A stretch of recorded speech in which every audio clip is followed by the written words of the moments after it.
안녕하세요. 목회 서신 디도서에 대해서 공부하도록 하겠습니다.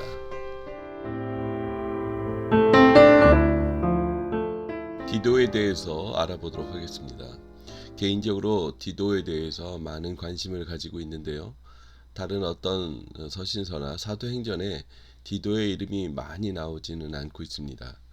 디모데보다도 먼저 사도 바울을 만났던 디도인데요. 그럼에도 불구하고 디도에 대한 기록이 없기에 더욱더 상상력을 자극하고 또 이분에 대한 사역이 매우 궁금하게 되는 것이기도 합니다. 디도는 헬라인이었습니다. 완전한 헬라인이었고 그가 어떻게 사도 바울을 만났는지에 대해서는 정확한 기록이 나와 있지는 않습니다. 그러나 그가 안디옥 교회에서 예수님을 믿었을 수도 있고요. 1차 전도 여행 중에도 만나서 예수님을 믿었을 것이다 라고 학자들은 얘기합니다. 그러니 디모데보다 훨씬 먼저 예수님을 만나고 또 사도 바울을 따른 그런 사람이겠죠. 그가 믿음의 아주 대표 이방인이죠. 그래서 그리스도인으로서 이방인이 할례를 받지 않고도 이렇게 믿음이 좋은 사람의 한 샘플로 바로 디도가 대표자가 됩니다. 예루살렘 교회에서 안디옥 교회 할례를 받지 않은 그리스도인들에게 이들에게 할례를 받아야 되는 것이 아니냐라고 하면서 교회를 흔들 때 바로 사도 바울이 그렇지 않다. 이방인이 할례를 받을 필요 없고 받지 않아도 아주 믿음이 훌륭하다라고 데려가고자 하는 사람이 바로 디도입니다. 아마 그저 이방인으로서 어쩌면 문제의 중심에 쓴 사람이 되어졌겠죠. 그래서 가지고 그냥 할례 받아보자라고 하면 될 수도 있겠지만 그는 끝까지 사도 바울의 뜻에 맞게 할례를 받지 않고 이방인으로서 할례 받지 않음에도 불구하고 믿음이 좋은 그 대표자로서 그 역할을 합니다. 아무래도 그 논란 속의 한 중심 인물로 사도 바울이 데려갔지만 그곳에서 사도 바울의 뜻을 잘 수행하죠. 그 후에 디도는 사도 바울과 함께 많은 사역을 같이 진행해 나갔을 것입니다. 그리고 성경 안에 디도에 대해서 나오는 내용은 바로 고린도 교회 문제를 해결하는 해결사로서 그가 등장합니다. 고린도 교회는 우리가 읽어봤던 것처럼 교회 안에 여러 분파로 나눠지기 시작을 합니다. 나는 바울파다, 나는 바나바파다. 결국 나중에 가서는 나는 예수파다라고 하는 사람들이 등장하기 시작하죠. 인간의 죄성이라는 것이 조금만 다르면 내가 당신보다 낫다라는 그런 악한 죄성으로 교회는 그렇게 갈기갈기 찢어집니다. 사도 바울이 처음엔 디모데를 통해서 편지를 보내고 또 본인이 또 편지를 들고 갑니다.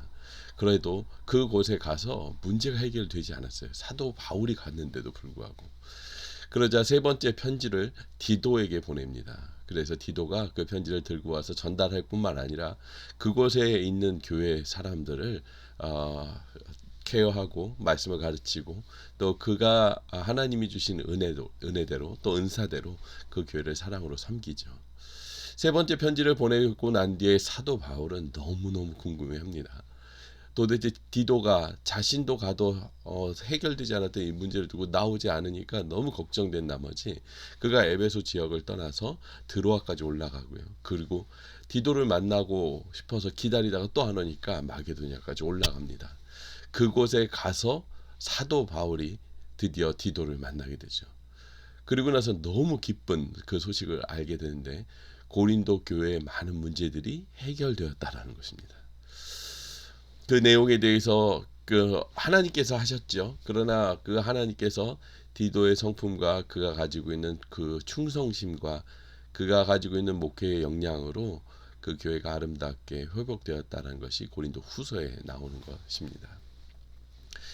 그래서 디도는 많은 자신의 내용에 대해서 나오진 않고 또 디도서 자체가 그 디도에 대한 설명을 많이 하지는 않습니다.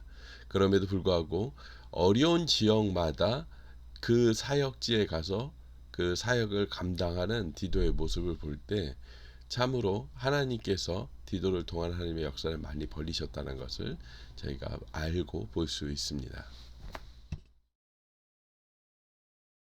자, 그럼 디도서를 쓴 배경에 대해서 좀 보도록 하겠습니다. 예, 디도는 그레데 섬에서 목회를 하고 있었습니다. 그런데 어떻게 디도가 그레데 섬에 가서 교회를 이끌고 있었을까요? 그것은 사도행전 28장의 내용을 보면 사도 바울이 로마로 가는 여행 가운데 수감자로서 가게 되죠. 그 여행 가운데 그레데 섬에 잠시 들게 됩니다. 그는 여전히 그 열정으로 복음을 전했을 것입니다. 그러나 시간이 너무나도 촉박하고 또 그런 긴 시간을 가질 수 없어서 그의 마음 안에 그레데 섬에서 꼭 복음을 전해야 되겠다라고 생각을 했을 것이라고 봅니다. 그러나 사도 바울이 스스로 교회를 세운 것은 아니고요. 사도행전 2장에 보면 예루살렘에서 성령이 임하시고 베드로의 설교를 듣고 예수를 믿게 되는 많은 사람이 있었을 때 그때 그레데 섬에서 온 사람이 있었습니다. 아마 그의 몇몇의 사람들이 작은 교회를 세우고 있었을 것입니다. 그런데요, 그레데 섬은요, 좀 일반의 육지의 사람들과는 조금 다른 섬 사람들의 좀 문제와 어려움들이 좀 있었던 것 같습니다. 사람들이 그레데 사람 이러면 바로 거짓말을 잘하는 사람 이렇게 이해를 할 정도로 그들은 거짓말을 잘하는 그런 사람들로 또 약속을 지키지 않는 사람들로 그렇게 표현이 되고 있습니다. 그런 곳에서 사도 바울은 수감 생활을 마치고 디도와 함께 이 그레데 섬으로 내려오죠. 그래서 그곳에서 교회를 세우려고 하지만 또 사도 바울은 본인이 마게도냐로 가야 되는 그런 상황 때문에 디도를 그레데 섬에다 남겨두고 그곳에 사역을 할 수 있도록 부탁을 합니다. 그리고 나서 사도 바울이 마게도냐에서 에베소에 있는 디모데에게 편지를 디모데 전서를 쓰고 있을 때 에베소보다도 훨씬 더 어려움을 겪을 것 같은 그 디도에게 편지를 쓰죠. 디도는 사실 디모데와 거의 또 어쩌면 디도보다 더 믿음직스러운 사도 바울의 제자이기도 했습니다. 어려운 일이 있을 때마다 디도는 함께 사도 바울을 힘이 되어 주었고요. 어려운 사역들을 잘 헤쳐나가는 그런 사람이었지만 그럼에도 불구하고 디도에게도 격려와 또 편지를 써서 그의 목회에 도움을 주고자 쓴 것이 바로 디도서입니다. 그래서 약 디모데 전서를 쓴 그 비슷한 시기 63년경이 될 것이라고 얘기하고 있습니다. 이제 디도서의 구조와 내용에 대해서 보도록 하겠습니다. 세 장으로 이루어진 서신서이지만 크게 두 부류로 나눠집니다. 첫 번째는 장로의 임명을 해야 되는 내용이고요. 두 번째는 교회 질서를 세우는 문제에 대한 내용을 담고 있습니다. 디도는 사도 바울의 제자 중에 약간 개척자의 정신이 있고 그것을 아주 잘하는 사도 바울의 제자였던 것이 분명합니다. 그레데 교회가 개척을 하고 있었고 그 교회를 세우기 위해서는 장로가 필요한데요. 그 장로들을 어떻게 임명해야 될지에 대한 지침과 그리고 거짓 교사들을 어떻게 정리해야 될 문제 그리고 그 다음에는 건전한 교리를 교회 안에서 가르치고 그리고 삶으로 살아낼 수 있도록 선한 일을 하도록 권면하는 것이 바로 디도서 안에 있는 내용이고 또 사도 바울이 디도에게 가르치고 있는 선신서의 내용입니다. 그리고 앞서서도 잠시 얘기했었지만 그레데 사람들은 도덕적으로나 또 거짓말을 잘하는 사람으로 정평이 나 있고 관용구처럼 사용되기도 했던 그런 사람들의 특성이 있었던 것 같습니다. 그래서 특별히 구체적인 내용을 담아서 디도서 안에 너희들이 신앙을 가지고 있고 믿음이 가지고 있다면 이래야 된다라는 내용들이 구체적으로 나오고 있는데요. 첫 번째 전체적인 그레데인들에게는 허탄한 이야기와 거짓 명령을 무시하라. 사도 디도에게 그렇게 얘기를 해주고 있습니다. 디도서 1장 14절의 내용이고요. 이제 나이 든 사람, 나이 든 여자, 젊은 남자, 종들에게까지 디테일하게 하나씩 이렇게 하라고 얘기하고 있는데요. 나이 든 남자에게는 절제하고 위엄을 갖추고 신중하고 믿음과 사랑과 인내하라라고 얘기를 하고 있고요.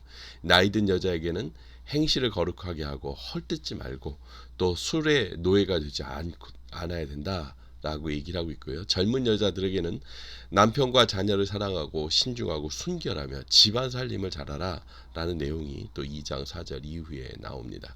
젊은 남자에게는 신중하고 선한 행실을 하고 건전한 교리를 지키라 라고 2장 6절의 내용을 얘기하고요. 종에게는 주인에게 순종하고 존경하는 마음을 가지라 라고 2장 9절의 10절의 내용에 이렇게 구체적으로 담고 있습니다. 이처럼 변화된 그리스도인은 하나님께서 그 죄악된 것에서 속량하여 우리를 깨끗하게 하사 선한 일로 우리로 하나님의 자녀의 모습을 온전히 지키고 열심히 그 삶을 살으라고 권면하고 있는 내용으로 정리가 되고 있습니다. 그리고 사도 바울은 디도에게 개인적인 당부를 한 가지 합니다. 본인이 아데마나 두기고를 그곳으로 보낼 테니 너는 그곳을 그에게 맡기고 니고볼리로 와서 자신과 함께 겨울을 지내자라고 얘기를 하고 있습니다. 아무래도 그 사역 자체가 험난하고 어려웠기 때문에 그 겨울 동안 디도에게 하나님의 복음을 다시 정리하고 가르칠 뿐 아니라 그에게 또 휴식의 안식의 시간을 주기도 했을 것이라고 생각이 들고요. 또 이것은 또 다음에 나아갈 또 하나님의 사역을 위한 준비 시간을 갖기 위해서였을 거라고 생각합니다. 디도서를 읽으시면서 하나님의 은혜가 가득하길 원합니다.